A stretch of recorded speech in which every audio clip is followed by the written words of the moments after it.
This is the mic from Oliz store. मैले चाहिँ ओलिज स्टोरबाट माइक मगाएको थिएँ, त्यो चाहिँ आइसकेको छ। Let's unbox.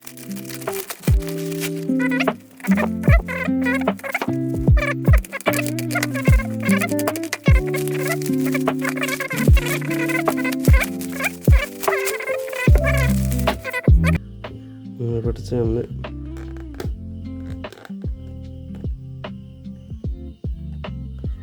Thank you.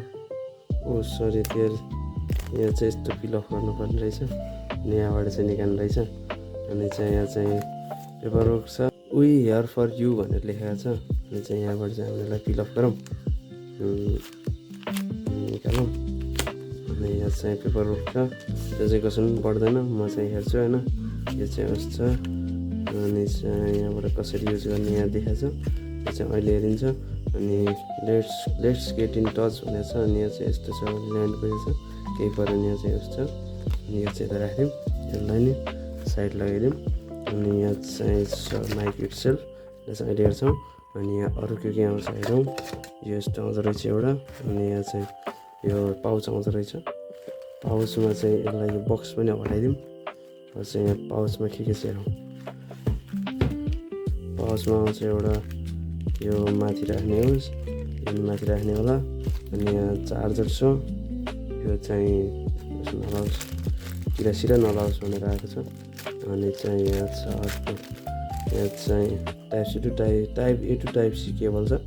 I think type C to type C दिएको भएर अनि ब्रेडेड दिएको भए दामी हुन्थ्यो। अनि चाहिँ यहाँ चाहिँ छ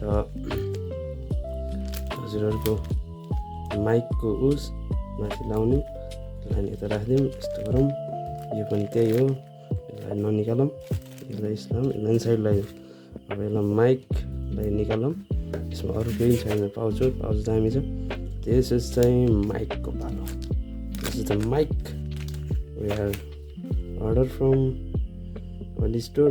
अनि this is the mic itself, बवाल छ यो, हेर्दै बवाल देखिरहेको छ। यहाँ चाहिँ चार्जर हाल्ने ठाउँ छ, यहाँ चार्ज गर्नु पनि छ। अनि ओन पनि भइसक्यो।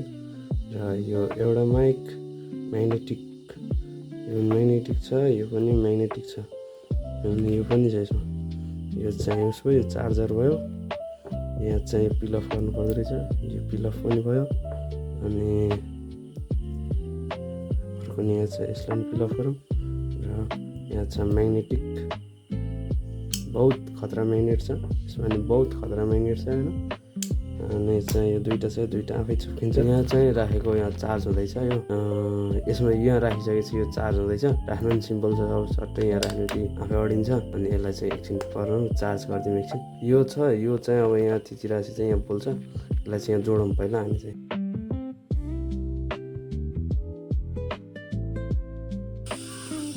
This is me Jagdish Devkota होइन। चाहिँ मैले चाहिँ यो लार्क-1 A1 को माइक नराखिकन आएको आवाज हो यो चाहिँ आवाज उस नगरिकन माइक नराखिकन आएको आवाज हो।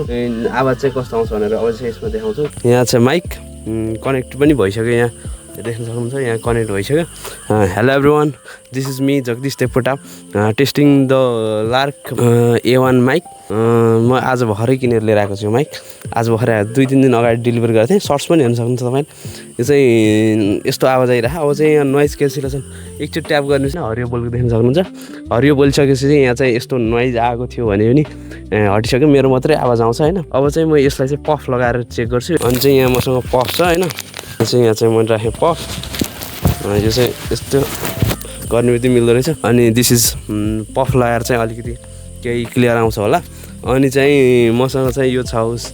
अब चाहिँ यहाँ मैले चाहिँ यहाँ राख्छु मेरो भेस्टमा। अनि चाहिँ भेस्टमा राखेपछि यस्तो आउँछ होइन, बवाल देखिरहेको होला। ओके, मलाई चाहिँ यो सबै उस गर्दाखेरि त राम्रो लाग्यो। माइक चाहिँ दामी छ होइन। माइकको अनबक्सिङ भिडियो चाहिँ यति नै थियो। Thank you for watching guys. अब चाहिँ बवाल क्लियर भोइसमा चाहिँ मेरो भिडियोहरू आउँछ, तपाईँले चाहिँ हेर्नु होला, सपोर्ट गर्नु होला। Thank you guys, by by.